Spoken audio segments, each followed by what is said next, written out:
Yes, my name's Kai, and this is episode 2 of Video Game Weekly. Welcome to CaiLife.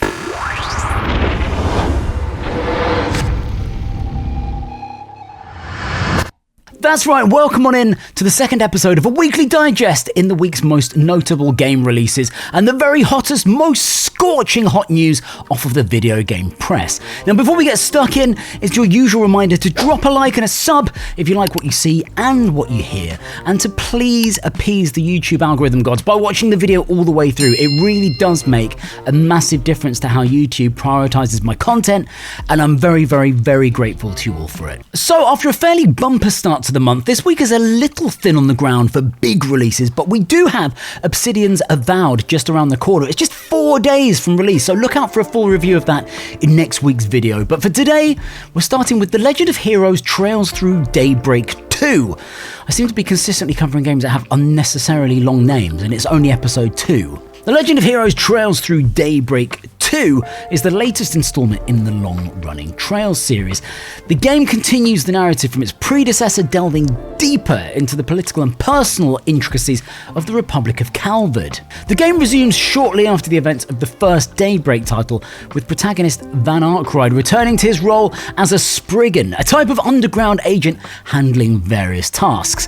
The narrative introduces a new threat in the form of a serial killer in the city of Edith, linking Van and his allies into a complex web of intrigue. Now, while the story aims to build upon the established lore, some critics have noted that the plot can feel convoluted, with an overabundance of characters leading to underdeveloped arcs. Trails Through Daybreak 2 retains the series' signature blend of turn-based and action combat systems.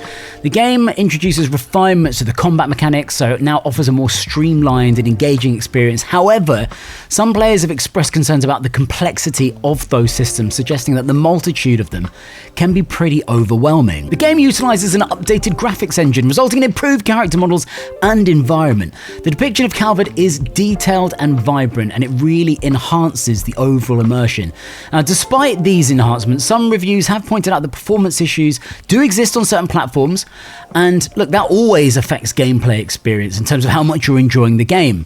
And the reception to Trails Through Daybreak 2 has been mixed. Now, while some reviewers praise the game's deep storytelling and character development, others have criticised it for a lack of focus and an overly complex narrative. Now, the combat system has been both lauded for its depth and critiqued for its potential to overwhelm. The overarching sense of overwhelm in this game is strong.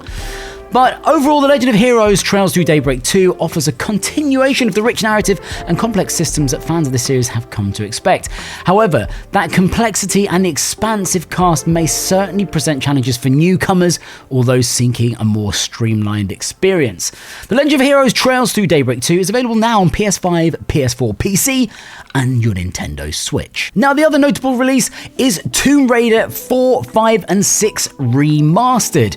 Now, the Remastered Collection is out today, it's out now, and it revitalizes 3 classic titles from the Tomb Raider series. So Tomb Raider The Last Revelation from 1999, Tomb Raider Chronicles from 2000, and Tomb Raider The Angel of Darkness in 2003. And developed and published by Asper Media, the Remaster Collection is out on pretty much everything, including the PS4, PS5, Xbox One, Series X and S, Nintendo Switch, and PC.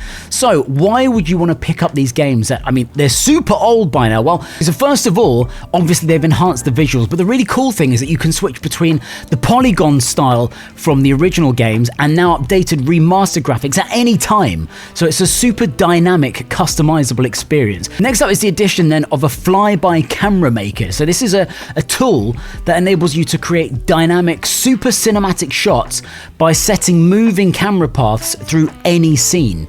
So you can get super creative and capture really cool in-game moments. In The Angel of Darkness then, the remaster includes restored gameplay elements and areas and cut voice lines, as well as abilities unique to the secondary character Curtis Trent. Finally, the Remaster Collection, all of them feature updated control schemes. Basically just makes it a lot nicer to play in 2025, because games back in 1999 and 2000, Resident Evil, I'm kind of looking at you, were horrendous to play for those reasons. The collection is available to purchase now on various digital storefronts, including PlayStation Store, Microsoft. You can play it on Nintendo, Steam, and the Epic Games Store. All right, let's launch into some news and what's happening in the gaming world. Well, first of all, it's a slightly embarrassing one, and if you don't care about football or soccer, you might want to skip this part. So Sports Interactive and Sega it's super embarrassing. They've announced the cancellation of Football Manager 25, and it's the first time in the series' 20-year history that one of their games has been skipped. Now, it was originally slated for a 2024 release. Then there were multiple delays from 1st to late November and then March of this year, and now they've cancelled it altogether. And it was anticipated to introduce significant features, including using the Unity engine, new game modes, the inclusion of women's football. But despite these advancements, the development team have decided that the game didn't meet the quality standards in time for when they wanted to release it for. So they expressed concerns about releasing an unfinished product and obviously the challenges of launching a football game, and we're almost at the end of the football season now. Players who've pre-ordered FM25 have received refunds. Developers have also indicated that they're focusing their efforts now on future projects to make sure that they can get FM26 out, I'm sure, on time in a few months' time. For those seeking alternatives, obviously carry on playing Football Manager 2024. It's still a great game. Most of these games are iterations rather than, huge overhauls. But yeah, slightly embarrassing for Sega and Sports Interactive. Okay, so next we've got Elden Ring Fortnite Edition. Elden Ring Night Reign. So Elden Ring Night Reign is a super intriguing upcoming standalone game within the Elden Ring universe. It's developed by From Software, published by Bandai Namco, and it's scheduled to come out in May, available on everything, I think apart from the Switch, but it's coming out on every other platform. Now, very Fortnite-like, it's offering this fresh take on the Souls-like experience, this time by introducing a Fortnite-style battle royale. So you're going to be a Nightfarer, you're airdropped into a map called Limveld, which is going to be constantly updated, and you've got to survive through 3 in-game days and nights. And during the day, you explore the map, you defeat enemies, you gather gear, and you collect souls to enhance your character. And at night, a phenomenon known as the Night Tide forces you into confined areas to fight big bosses, basically. And the game's going to feature a selection of unique classes, each with distinct abilities and equipment. And some of the revealed classes so far include the Guardian, the Wilder, Duchess, and Recluse. And these classes encourage diverse playstyles, obviously, as you'd expect, and different strategies. Matches support up to 3-player co-op, so you can really get that teamwork going. However, players can choose to go solo, and the game's director's already said that team members can pursue different objectives independently. Now, Elden Ring Night Reign retains the challenging combat and the rich aesthetics and the characteristic of the original game, the base game. But it streamlines the mechanics to accommodate shorter, more intense sessions lasting under 40 minutes. Again, think your typical battle royale. The game introduces new traversal methods such as Night Springs and Spectral Hawks to navigate the map's verticality, adding depth to exploration and combat strategies. Pre-orders for Night Reign are now open. The standard digital edition at the moment is priced at £40. A physical edition is available at $42, exclusively for PlayStation 5 and Xbox Series X and S, and there is a collector's edition priced at £200, which includes a statue, a steelbook case, an art book, and some cards. £200 though. £200. Bear in mind that Fortnite most battle royales are free. This could be a better pill to swallow.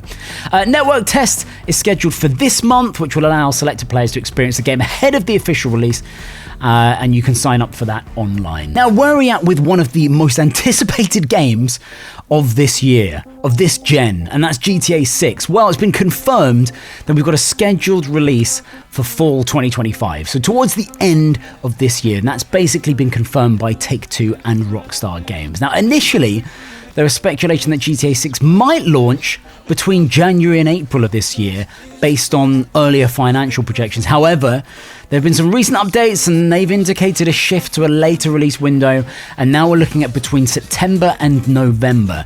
Now, the adjustment is believed to be due to internal factors, including the need for additional development time and to ensure that the game is of the quality that we are all expecting it to have. Now, Rockstar Games has a history of delaying releases to provide that additional polish, and this approach appears to be consistent with their plans for GTA 2026. Now remember, the game was officially announced in 2022. The first trailer was released in December 2023, and that confirmed a window of this year for release. Now, despite the extended development period, obviously anticipation is crazy high.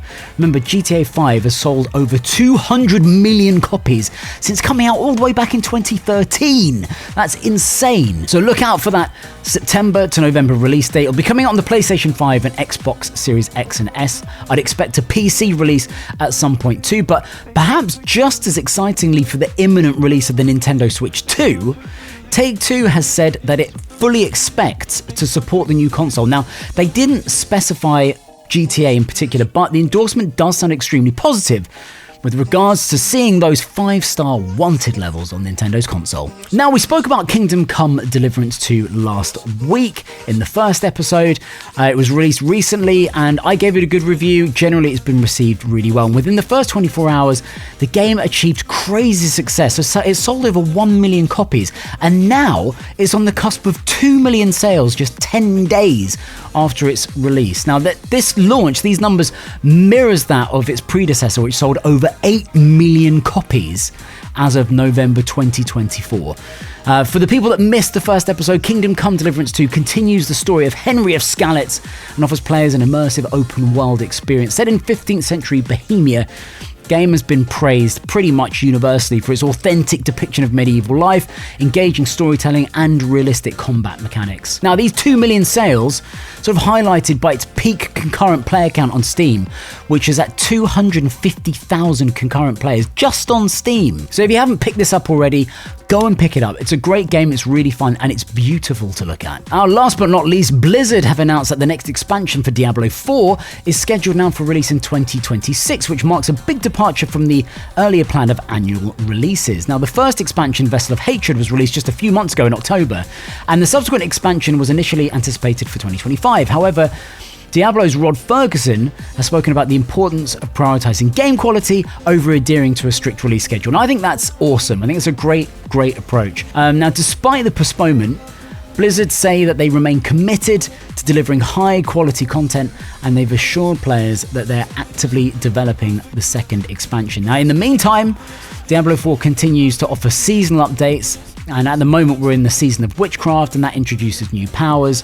And listen, the seasonal aspect of Diablo 4 is great, so there's enough to keep you going between Vessel of Hatred and the seasonal updates. Now, as I said in the intro, next week the exciting new release from Obsidian, Avowed, is released on the 18th of February, but it's available to preload now, and it's included with Game Pass, so tuck in, although do make sure you've got some space for it, because it clocks in at 75 gigabytes on the Xbox and 72 gigabytes on the PC, so clear some space. But I'm so excited to give you a review of that next week. Right, that'll do for the second episode of Video Game Weekly. Thank you so much for joining me, and I will see you next week for episode 3. Let me know in the comments what you're playing, what you're looking forward to. Have you played any of the games mentioned in today's episode? Have you played any of the games mentioned in Video Game Weekly episode 1?